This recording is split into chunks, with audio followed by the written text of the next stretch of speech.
Hello, I'm ShieldWar100 and welcome back to another one of my quick critiques, this time for the May 2021 Night Models release. Funnily enough, it's actually July now, but this has been taking a long time to get to me. There's been some production issues, I gather, at their end, but to fair play, they got it once it was all ready. They dispatched it out really quick, and it's been with me in pronto, no time really. Shipping was very, very swift once it got going.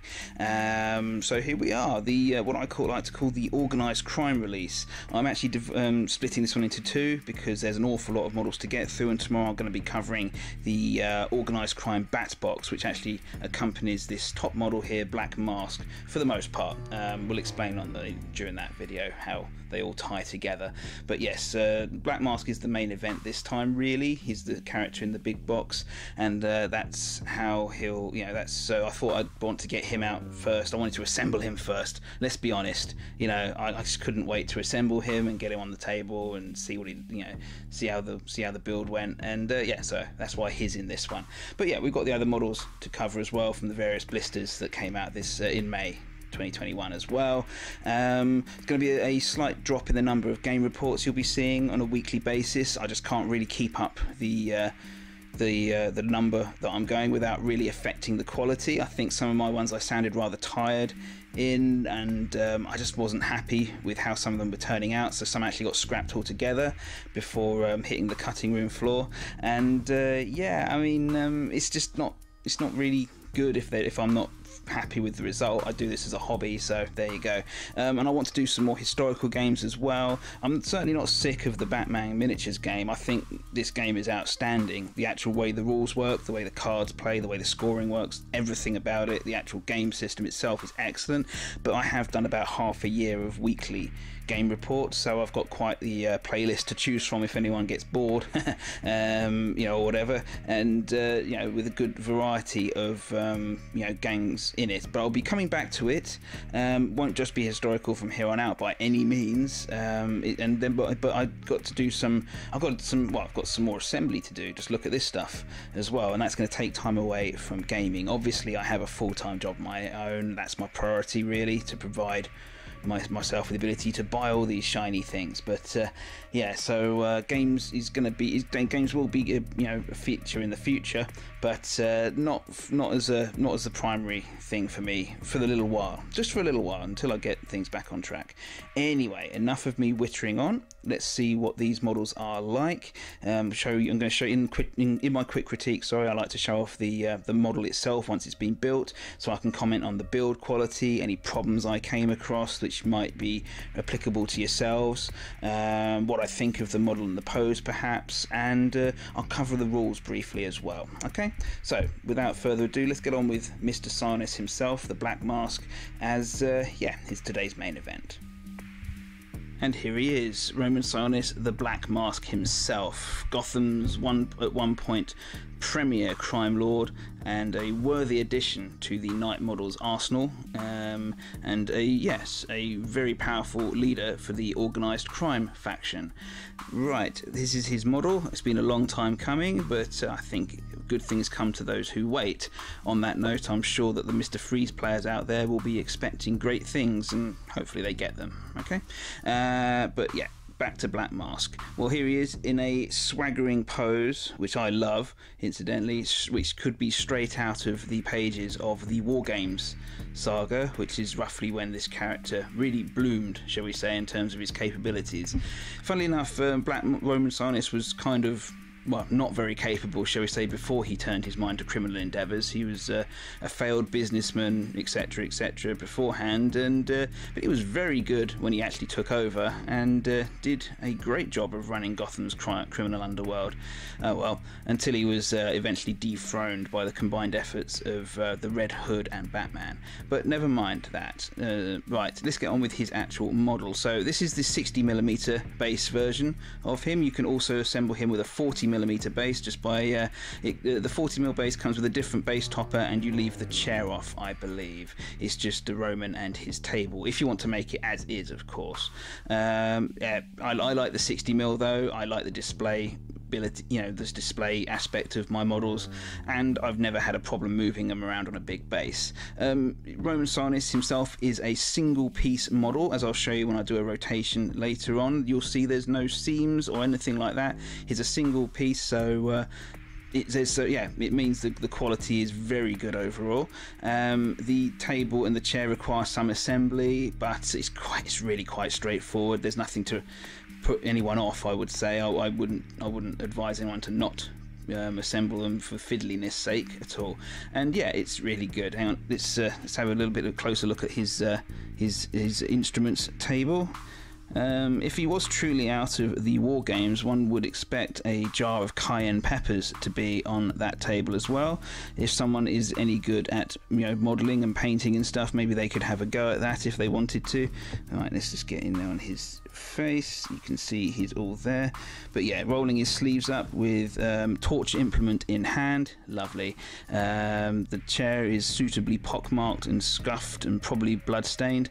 And yeah, here's a little rotation round. You can see the quality there for him, and it's all there.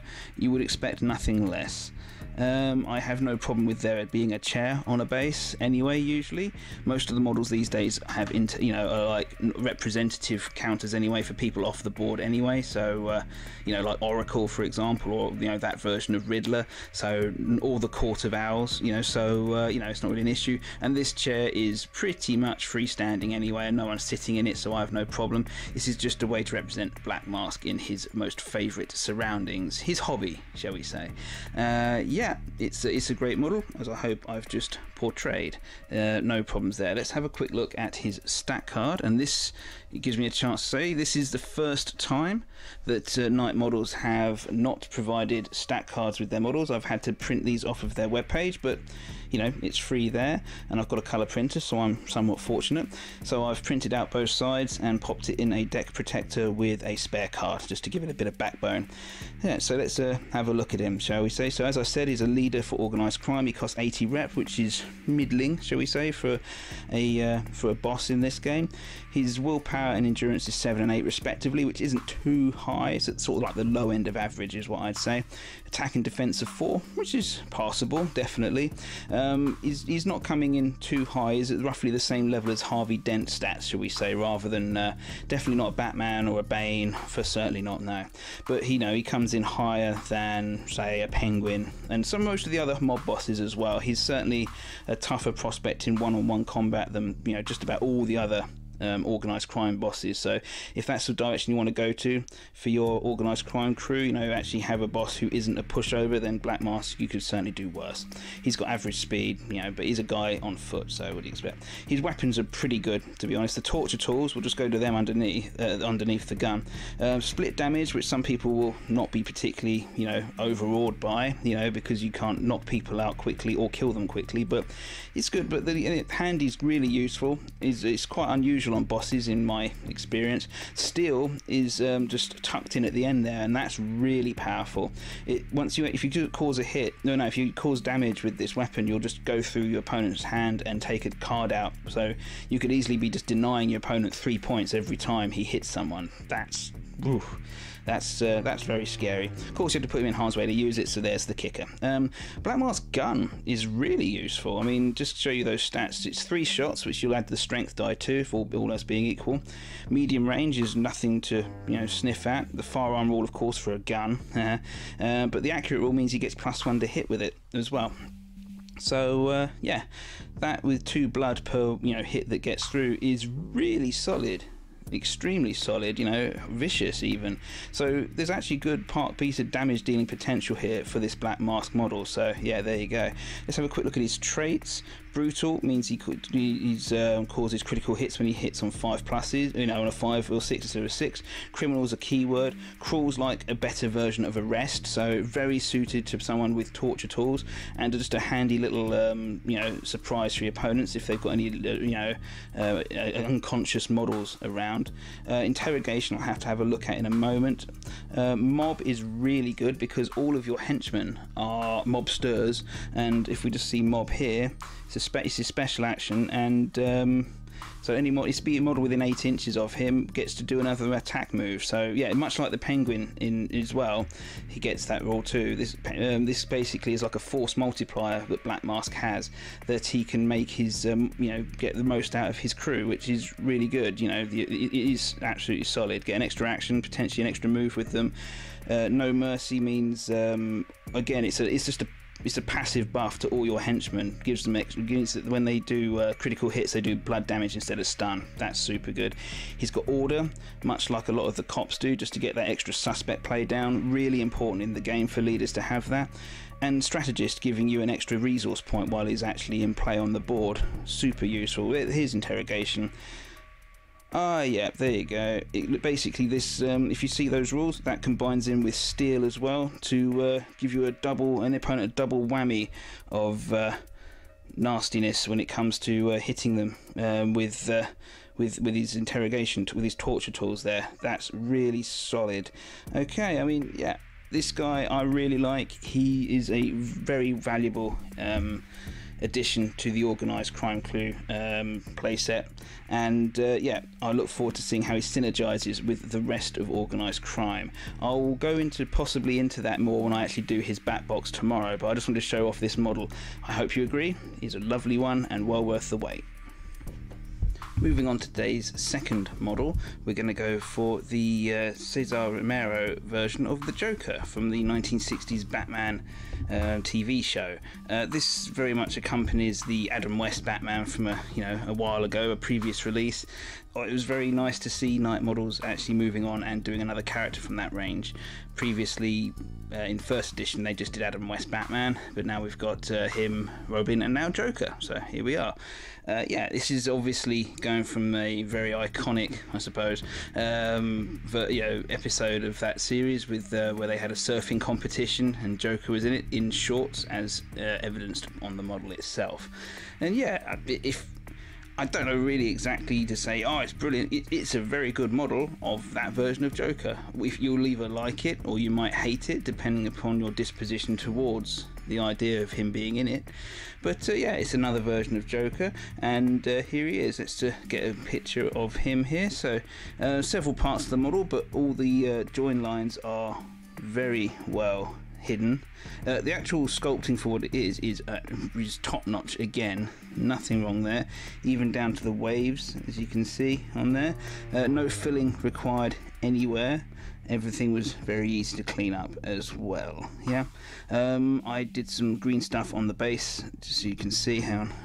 See, there goes from there, and a little bit there just underneath, so it wasn't like bare cobblestones underneath. But yeah, it's easy.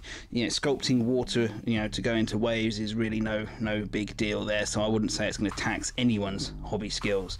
And I just one thing, I don't know if it's a trick of the light or just my wishful thinking, but I'm pretty certain, the more I look, I'm pretty certain I can see a little bit of a texture of Cesar Romero's moustache underneath on that model, on that face. So that's just another bit of fun. Same way they did Batman's Adam West's wonky fins on his gauntlets, deliberately, because that's how they came up in the show as well.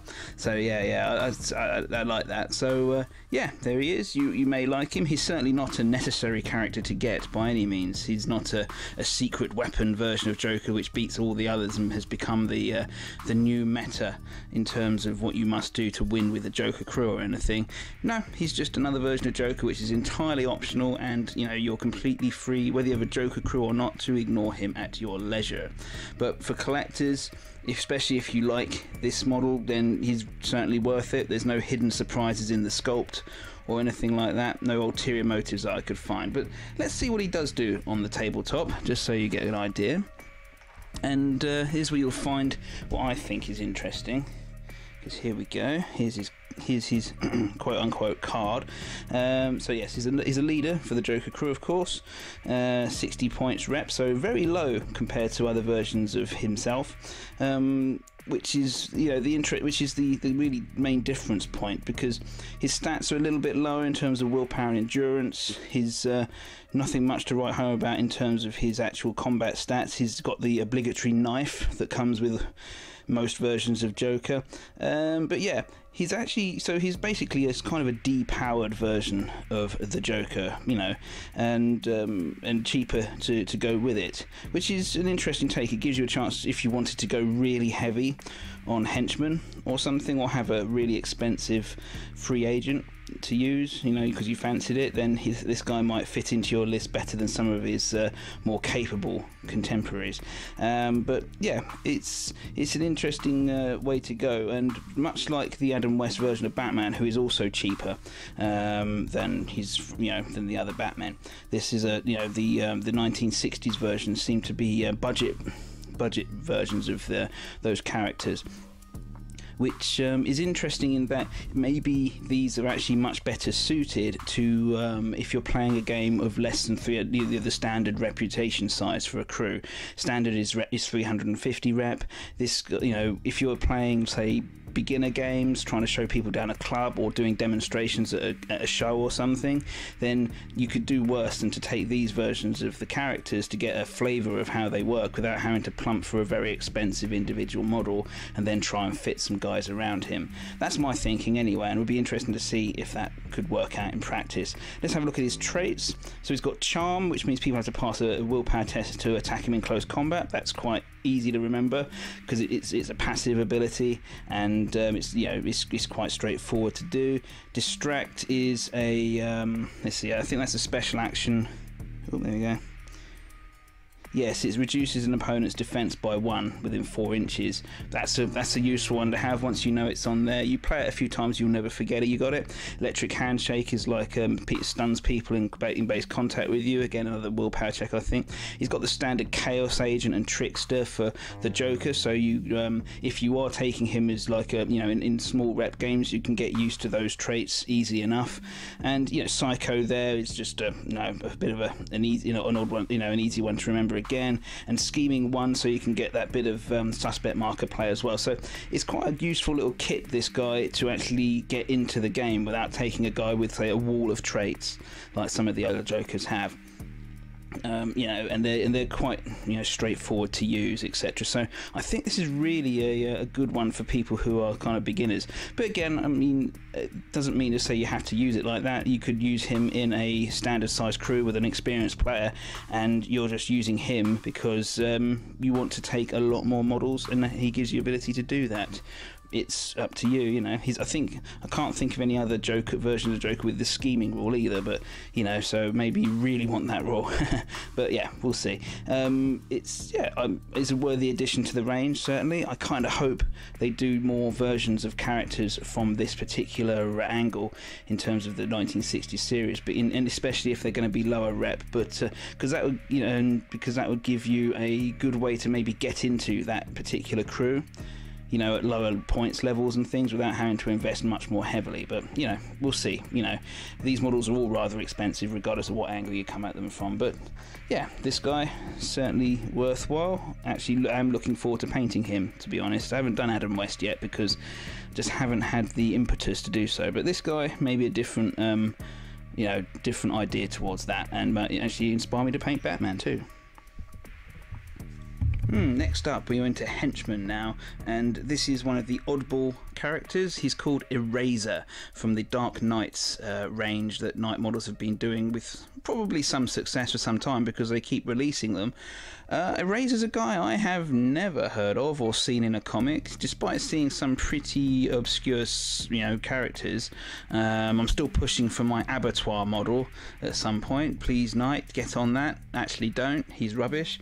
But yeah, Eraser, at least he looks like someone out of The Tick, to be perfectly honest. So at least he's got a good claim to being in this game, more so than many other D-list characters could do, because he's got a distinctive look to him. Because yes, that is his head is a cylinder. It is in the style of the end of a pencil with the eraser on the end. So yeah, there you go. Actually, you're not misseeing things, and he will become more clear when I show you the picture.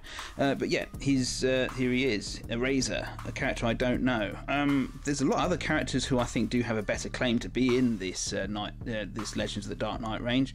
I mean, the Trigger Twins is one, and they're certainly D-listers. So yeah, we'll be in, get on, those ones. They could actually go in there like a split in half Deadshot or something like that. Anyway, never mind. Eraser's what we're looking at, and here's his model. Let's get a closer look for you. Here he is. Another nice build. Oh, there you go. Focus. No need for any sculpting putty at all. You can tell the joins are there though. I'm thinking the paint will hide the sins of that though, to be perfectly honest, so I didn't put any green stuff in there. Didn't think there was any necessary for it. Gets his own base topper, as you can see, and yeah, there you go. There's a detail on his head, and he's very good. Very good, interesting pose. I have no idea if that's from a panel in a comic or not. You certainly wouldn't miss him on the tabletop though. He's very distinctive, and yes, those are a pair of legs from two pairs of legs from the Batman and Robin models from the Night Models own range as well. So there you are. He's erased them. I don't know how that works, but he has. Yeah, he's interesting. He's certainly not as challenging a paint job as Polka Dot Man or what's his name, Mr. Quilt from last time I did a quick critique. Crazy Quilt, that was it. But yeah, he's still very distinctive and not a daunting painting prospect at all, thankfully, I can report to you. But yeah, so with a pencil eraser for a head, what would his rules be, I hear you ask? Well, let's actually have a look. Again, printed out from the website. Let's just get up into the better angle so I can do this, get rid of that light reflection. Right, yeah, so here he is, yeah, so there you go, pencil eraser for a head. 45 point rep henchman for any baddies, okay? So there you go, he's got plenty of play and plenty of different crews.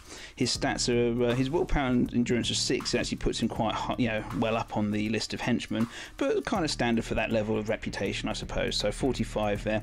His attack and defense is abysmal at 2 each, very abysmal, so he is really, he has no real defensive or offensive capabilities on this, and the strength of 6+ is worse than abysmal. So yeah, you are not using this guy for his his combat chops whatsoever. Even with his eraser's attack doing blood damage and having steel, it's very unlike what I told you about Black Mask earlier. He'll be lucky to even hurt a henchman with his stats. The average henchman these days, they'll be easily blocking him on 2s, and the strength die is unlikely to come out at 6s. So yeah, it's you don't get him in combat. It's not what you're using him for. Okay, what you are using him for, if you are, is his really weird set of traits. Okay, he's a criminal, which ties into some of the keywords in some of the gangs, which is kind of handy. So keep an eye out on what your boss actually does for criminals, just in case he gets anything for free out of it. Don't Mind Me is one that I haven't seen on anyone else. It basically allows him to always use his efforts for free when defending in close combat, as long as he hasn't actually attacked anyone. So up until the point he attacks someone, he always he will be able to add in, he'll be able to effort for free in defense, which might just about save him. He's still only hit on 2s, so it's not great, but it's something nonetheless. It'll stave off the basic attacks from henchmen, if nothing else. Escape Artist, how does that do? I can't remember, sorry. Oh yeah, okay, so if he is attacked and he doesn't get killed, which could happen, he can move up to 4 inches. That's one to keep your eye on. Evidence tampering's up here. That's the one that Harvey Bullock most famously uses, but also appearing on more and more models nowadays, which I like. It's when you reveal an enemy suspect marker, you replace it for one of your own. So again, depending on which crew you're taking him in, whether it's Organised Crime, Two-Face, even League of Assassins, there's things you can do with evidence tampering. Okay, because suddenly having a 2-way swing on number of suspect markers on the board can mean a lot of difference between scoring some objective cards or not. So yeah, keep your eye out on that one. Makes him too difficult to just ignore when he's running around doing the suspect game when other members of your crew are doing the beating up game. And then this one, this is his obviously his signature one here. His special action, only 20% of taxes. Interesting name, I suppose. Target a model within 8 inches and line of sight. Make an opposed willpower roll, which is kind of it's almost, you know, it's very like, it's much more likely to be successful than, you know, other sorts of willpower tests. But basically, what you can do is you can, whilst Eraser here is conscious, and before he actually uses this again. Sorry, is it while he's in the playing area? Sorry. No, yeah, if he's unconscious, it still counts. If he's killed or decides to use this trait again, you can basically erase one of the enemy model's traits. So one of these things down here, and that opens up a huge amount of possibilities. So you know, there's all sorts of things being mooted online here and there as to what you can or can't do. You know.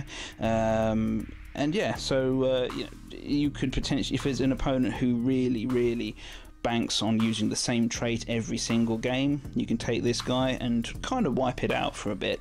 It's not guaranteed. You know, this trait is mounted upon a model which is not likely to survive much longer than it becomes a threat, shall we say. So yeah, he's a bit of fun race, basically, much like the rest of the Dark Knights series, so I wouldn't be too upset about him being in the game. He's not going to break anything, because even if he does take out a powerful trait from an opponent, it's not gonna, you know, he's likely to die shortly afterwards, and you know, there you go. But you know, there's all sorts of things you could potentially do with that particular trait. You know, the mind races with possibilities. But yeah, there you go. But yeah, is he an essential purchase that you must have in order to remain competitive? No. Not really. There's other henchmen in most crews for 45 rep, even amongst the other members of the Dark Knight, you know, Legends of the Dark Knight range. Other of these wackadoodle henchmen that have been released that you can do better with 45 points. You know, so there you are. But he's an interesting one, kind of unique, and yeah, maybe one day I'll see him in a comic. You know, in which case all of a sudden he'll become a lot more relevant to me. And the final offerings from this video's models, well, is the reinforcements pack for what's it called? Pain and Money, I think. These are 2 extra henchmen to go with the rest of the Black Mask crew, which will be viewed in the later critique for this month's releases, which I keep alluding to. These guys are just optional extras you can take to you know, to supplement your Organised Crime models collection. And yeah, they had some interesting extra options for you for that particular crew. So they were a blister pack of 2 additional henchmen, is what I'm saying, basically. So here we go. I'll start with this guy over here. This is Black Mask Thug 7, which he does actually have a name, and Yuri Ivanov, there you go, is his name. He's keeping as you'll see tomorrow, the aesthetic for Black Mask of having masks on his crew members for his henchmen. Sorry, get that, there you go. And yeah, it's nice. It's a very nice sculpt. The only separate part of the model was the arm holding the submachine gun there, and yeah, you can't really tell. It's a very easy cleanup job.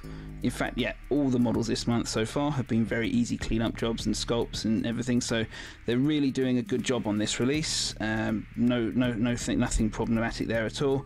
And yeah, I mean, it's a guy in a suit. He looks pretty swish, and yeah, so I hope you agree. Yeah, I do like this guy. He fits the very confident pose of this Roman Sionis themed Organised Crime crew, and yeah, you'll have a lot of people you really want to punch because they're so smug in that crew, and I'm looking forward to seeing how it works out.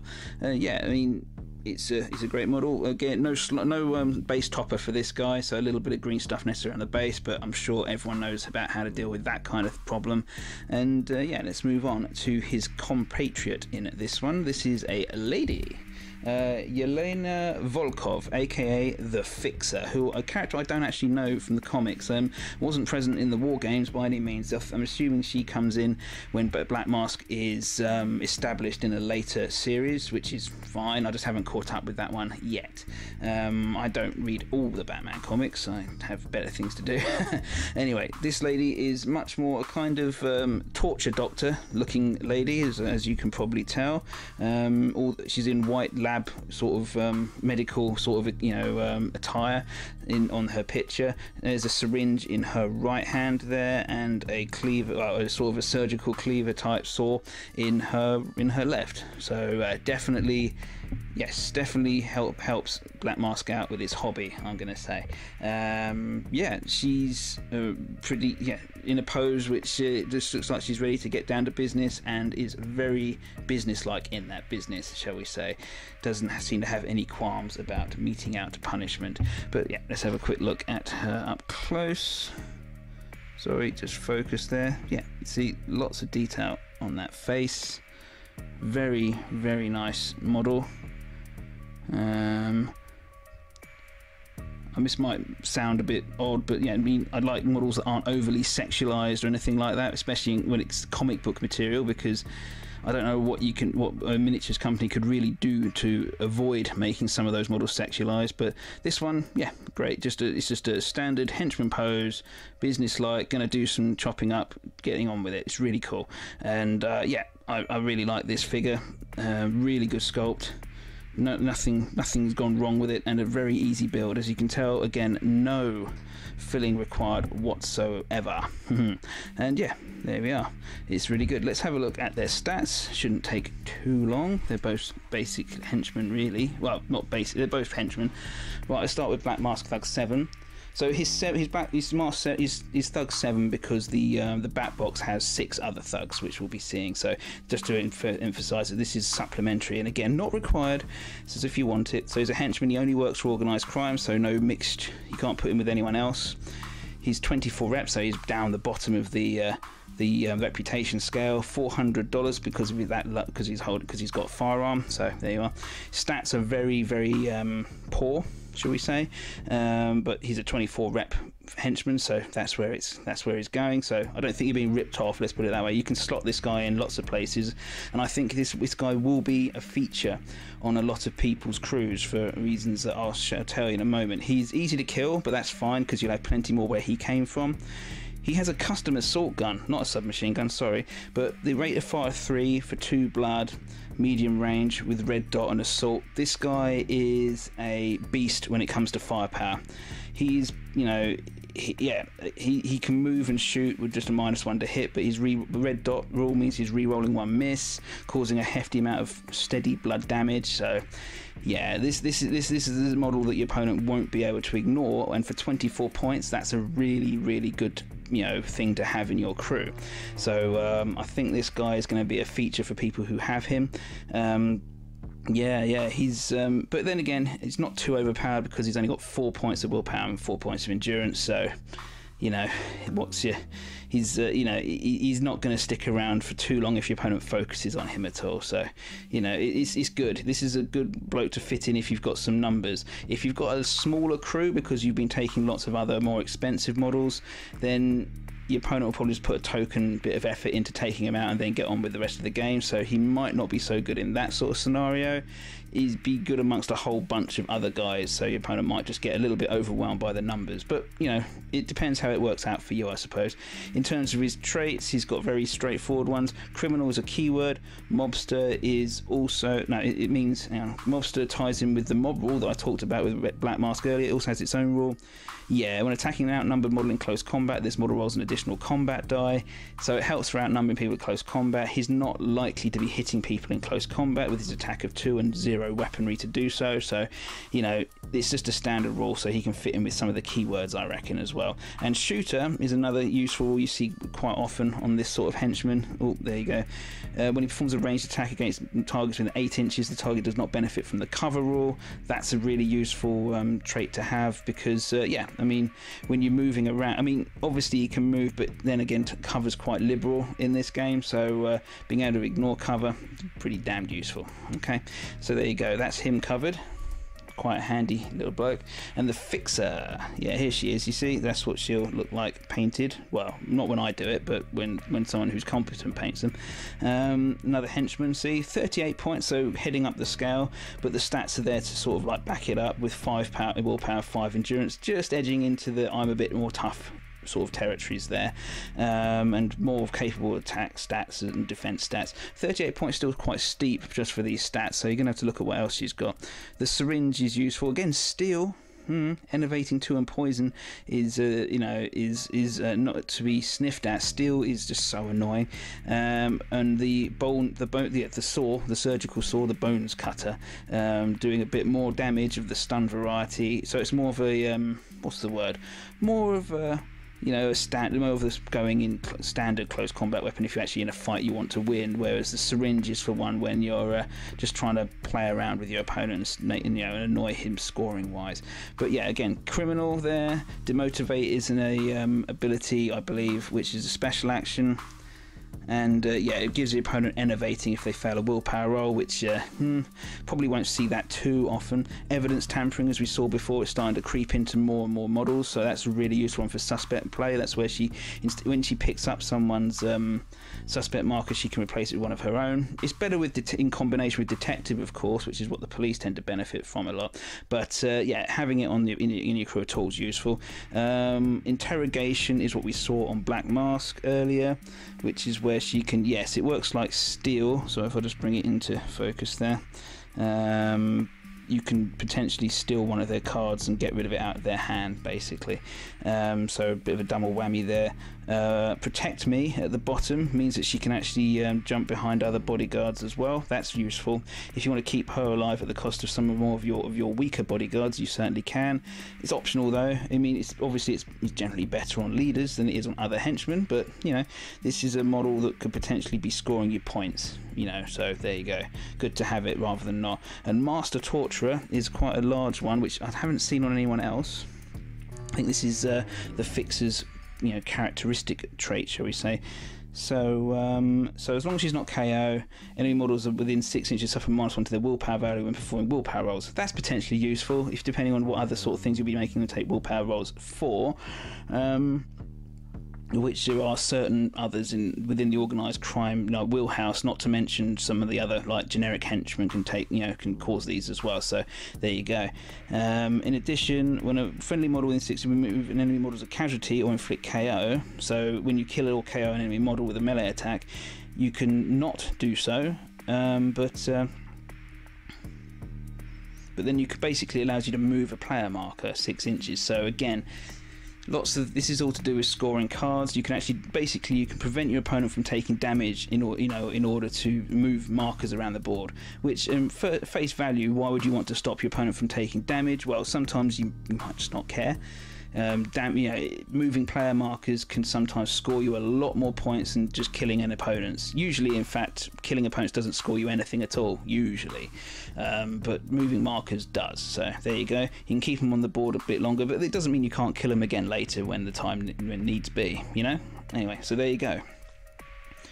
Yeah, these two models add a few more options into what we'll be seeing when I review the overall Batbox in the next video, okay?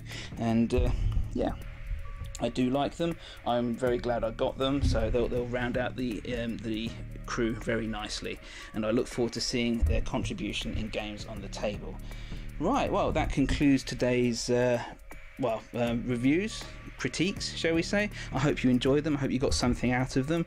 I will be looking at the rest of this month's releases soon, and hope to see you then. Okay, I'm Shieldwall100, and please let me know in the comments if I missed anything out, if you particularly like or dislike these models, or if I missed anything amazing. Okay, thank you very much, and goodbye.